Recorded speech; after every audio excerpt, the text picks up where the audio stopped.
ಜಿಲ್ಲಾ ಪಂಚಾಯತಿ ತಾಲೂಕ್ ಪಂಚಾಯತಿ ಹೋರಾಟ ಇಡೀ ಇವತ್ತು ಯುವ ಪೀಳಿಗೆ ಹೆಂಗಿದೆ 70% ಯುವ ಪೀಳಿಗೆನೆ ಬಂದಿರೋದು. ಯುವ ಪೀಳಿಗೆ ಎದ್ದೇಳ್ತಾ ಇದೆ. ಕಾರಣ ಎಲ್ಲ ವಿದ್ಯಾವಂತರೆ.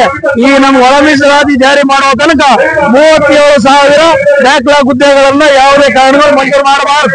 ಅದ್ ನಂಗೆ ಇಡ್ಬೇಕು. ನಾಳೆನೆ ಮಾಡು, ನಾಡಿದೆ ಮಾಡು. 22ನೇ ತಾರೀಕು ನೀನೇನ್ ಹೇಳಿದ್ಯಾ? ನಾನು ಸದಾಶಿವ ಆಯೋಗ ವಿಚಾರ ಮತ್ತೆ ಆಮೇಲೆ ನಾಗಮೋಹನ್ ದಾಸ್ ವಿಚಾರದಲ್ಲಿ ನಾಗಮೋಹನ್ ದಾಸ್ ನ್ಯಾಯಮೂರ್ತಿಗಳ ಕಮಿಷನ್ ಮುಖಾಂತರ ನಿಮ್ಗೆ ಮಾತನಾಡಿ ನಿಮ್ಗೆ ಆಶ್ವಾಸನೆ ಕೊಡ್ತೀನಿ ಅಂತ ಹೇಳಿ ಮೊನ್ನೆ ನಮ್ಗೆ ಹೇಳಿದ್ವಿ 19ನೇ ತಾರೀಕು ಹೋರಾಟದಲ್ಲಿ. ಇವತ್ತು ಅದೇ ಮಾತು ನೀವು ಹೇಳಬೇಕು.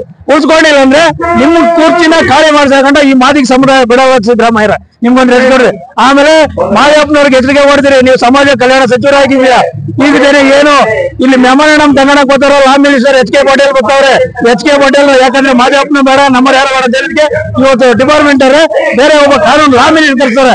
ಲಾ ಮಿನಿಸ್ಟರ್ ಎಚ್ ಕೆ ಕೊಡ್ತಾ ಇದ್ವಿ ನೋಡಿ. ಎಚ್ ಕೆ ಪಾಟೀಲ್ ನೀವು ಬಹಳ ಸೀನಿಯರ್ ಆಗಿದ್ದೀರಿ. ನೀವು ಸಿಎಂ ಆಗ್ಬೇಕಾಗಿತ್ತು.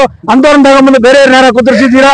ನೀವು ಆಗ್ತೀರಾ ಬಿಡ್ತೀರಾ ನಮ್ಗೆ ಗೊತ್ತಿಲ್ಲ. ನಾವು ಒಳ ಮೀಸಲಾತಿ ಜಾರಿ ಮಾಡಿ ಇಲ್ಲ ನೀವು ಸಹ ಖರ್ಚು ಕುಲೆ ಮಾಡ್ಕೊಂಡು ಹೋಗ್ತಾ ಇರ್ಬೇಕು. ಇವತ್ತೇನು ಮತ್ತೆ ನೀವು ಇವತ್ತು ನಮ್ಮ ಒಂದು ಮೀಟಿಂಗ್ ಕೊಡ್ತೀರಾ. ಆ ಮೀಟಿಂಗ್ ನಲ್ಲಿ ವ್ಯವಸ್ಥಿತವಾಗಿ ಆಗ್ಬೇಕಂತೇಳಿ ಈ ಮೂಲಕ ನಾವು ಕೇಳ್ಕೊಂತ ಇದೀವಿ. ನಮ್ಗೆ ಮೀಸಲಾತಿ ಬೇಕು, ಮಾದಿಗೆ ಅನುಕೂಲ ಆಗ್ಬೇಕು. ಇದು ನಮ್ಮ ಒತ್ತಾಯ ಆಗಿರ್ತದೆ.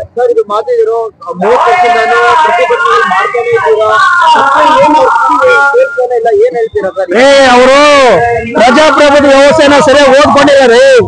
ಅವರು ಪ್ರಜಾಪ್ರಭುತ್ವ ವ್ಯವಸ್ಥೆನೇ ಗೊತ್ತಿಲ್ರಿ ಅವ್ರಿಗೆ. ಪ್ರಜಾಪ್ರಭುತ್ವ ವ್ಯವಸ್ಥೆನ ಈ ಪ್ರಜಾಪ್ರತಿನಿಧಿಗಳು MLA ಬಿಟ್ಟಿದೆ ಹಿಂದೆ ಮಾಡ್ತಾ ಇದ್ರು. ಈ ಅಲ್ಲಿ ಪೊಲಿಟಿಕಲ್ ಸೈನ್ಸ್ ಸ್ಟಡಿ ಮಾಡಕ್ ಬರಲ್ಲ. ಸುಮ್ನೆ ತಿಕ್ತಪ್ಸೋದು ಕೆಲಸ ಮಾಡ್ಕೊಂಡು ಹೋಗೋದು. ನಮ್ಮಂದವ್ರು ಕೊಡ್ಬೇಕ್ರಿ ರಾಜಕೀಯನ ಏನಂತ ಕಲ್ಸ್ಕೊಡ್ತೀವಿ. ಅದು ಬೇಕಾಗಿರೋದು ಬಾಬಾ ಸಾಹೇಬ್ ಅಂಬೇಡ್ಕರ್ ಸಂವಿಧಾನ. ಈ ಗೊತ್ತಿಲ್ಲದ ಅಭ್ಯರ್ಥಿಗಳನ್ನು ತಗೊಂಡ್ಬರೋದು, ನೀವು MP ಮಾಡೋದು, MLA ಮಾಡೋದು ಯಾವ್ದು ಬೇಕು ವ್ಯವಸ್ಥೆ? ಇದು ಯಾವ್ದ್ರ ಬೇಕು ವ್ಯವಸ್ಥೆ? ಹಾಗೆ ಬಾಬಾ ಸಾಹೇಬ್ ಅಂಬೇಡ್ಕರ್ ಕಷ್ಟಪಡಿ ಈ ದೇಶಕ್ಕೆ 60 ದೇಶಗಳ ಕಾನೂನನ್ನು ಓದಿ ಬಹಳ ಪವಿತ್ರವಾದ ಸಂವಿಧಾನ ಕೊಟ್ಟವ್ರೆ. ಸಂವಿಧಾನ ಓದ್ರಿ ನೀವು. ಸಿದ್ದರಾಮಯ್ಯ ಮಾತಾಡಿಸಿ ಅಂಬೇಡ್ಕರ್ ಅಂಬೇಡ್ಕರ್ ಅಂತೀಯ. ಅಂಬೇಡ್ಕರ್ ಸತ್ತಾಗಿ ನೀವು ಜಾಗ ಕೊಟ್ಟಿಲ್ಲ. ನಾಚಿಕೆ ಆಗಲ್ಲನ್ರಿ ನಿಮ್ ಕಾಂಗ್ರೆಸ್ ಅವ್ರಿಗೆ? ನಾಚಿಕೆ ಆಗ್ಬೇಕು ನಿಮ್ಗೆ. ಇವತ್ತು ಬಾಬಾ ಸಾಹೇಬ್ ಅಂಬೇಡ್ಕರ್ ಎಲ್ಲಾ ಕಡೆ ಜಾತ್ರೆ, ಎಲ್ಲಾ ಕಡೆ ಇದು ಅಂಬೇಡ್ಕರ್ ಮಾದರಿಗೆ ಅಧಿಕಾರ ಕೊಡ್ಬೇಡ ಅಂತ ಹೇಳೋರನ್ರಿ ನಮ್ ತಂದೆರಿ ಅವರು. ಪ್ರತಿಯೊಬ್ಬರ ಒಂದು ಎಷ್ಟು ಸಮುದಾಯಗಳಿದೆ ಎಲ್ಲರಿಗೂ ನಮ್ಮ ತಂದೆ ಸಮಾನರಿ ಅವರು. ಪ್ರತಿಯೊಬ್ಬರು ಬರ್ತಾರ ಅವ್ರ ನೆರಳಿಂದ ರೀ. ಇದು ಬ್ರಿಟಿಷ್ ಆಡಳಿತ ಅಲ್ಲ ರೀ, ಇದು ಬಾಬಾ ಸಾಹೇಬ್ ಅಂಬೇಡ್ಕರ್ ಆಡಳಿತ ರೀ. ಸಿದ್ದರಾಮಯ್ಯ ಇವತ್ತು ನಿಮ್ಗೇನ ಮಾನ ಮರ್ಯಾದಿದ್ರೆ ಮಾದರಿ ಗಪ್ ಕೊಟ್ಬಿಟ್ಟು ಇರೋ, ಇಲ್ಲಾಂದ್ರೆ ಕುರ್ಚಿ ಖಾಲಿ ಮಾಡ್ಕೊಂಡು ಮನೆಗೆ ಹೋಗು. ಯಾಕಂದ್ರೆ ಎಷ್ಟು ದಲಿತರನ್ನ ನಿಮ್ ಪರವಾಗಿ ಇಟ್ಕೊಂಡು ಹೇಳ್ತೀನಿ ಅಂತ ಮಾಡೋಣ. ಅವ್ರ ಮನೆಗಳ ಮನೆ ಹೋರಾಟ ಮಾಡ್ತೀವಿ. ಇದೊಂದು ಹೆಚ್ಚಿಗೆ ಕೊಡ್ತಾ ಇದೀವಿ. ಶತಮಾನಗಳಿಂದ ಕಳೆದ 27-30 ವರ್ಷಗಳಿಂದ ಏನು ಮೀಸಲಾತಿ ವಿಚಾರದಲ್ಲಿ ಹೋರಾಟವನ್ನ ನಡೆಸ್ತಾ ಬಂದಿದ್ದೀವಿ. ಇಲ್ಲಿ ತನಕ 4-5 ಸರ್ಕಾರಗಳು ಉರುಳಿಹೋದವು. ಆದರೂ ಸಹ ಈ ಸಮಾಜಕ್ಕೆ ನ್ಯಾಯವನ್ನ ಕೊಡುವಂತ ಕೆಲಸ ಯಾವ ಸರ್ಕಾರ ಸಹ ಮಾಡಲಿಲ್ಲ ಇಲ್ಲಿ ತನಕ.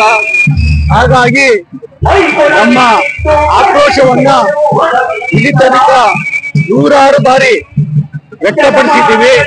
ಆದ್ರೂ ಸಹ ಸಿದ್ದರಾಮಯ್ಯನಂತ ಮಾನಗೇಡಿ ಹೇಳಿತನದಂತ ಸರ್ಕಾರ ನಾವು ಇಲ್ಲಿ ತನಕ ಇತಿಹಾಸದಲ್ಲಿ ನೋಡ್ಲಿಲ್ಲ. ಯಾಕೆಂದ್ರೆ ಆ ಮನುಷ್ಯ ನಾನು ಕೂಡ ದಲಿತ ಅಂತ ಹೇಳ್ತಾನೆ. ದಲಿತರ ಪರವಾದಂತ ಅಧಿಕಾರವನ್ನ ಪಡಿತಾರೆ. ಆದ್ರೆ ಪಡೆದಂತ ಅಧಿಕಾರವನ್ನ ಈ ಮಾದಿಗರಿಗೆ ಅನ್ಯಾಯ ಮಾಡ್ತಾ ಇದ್ದಾರೆ.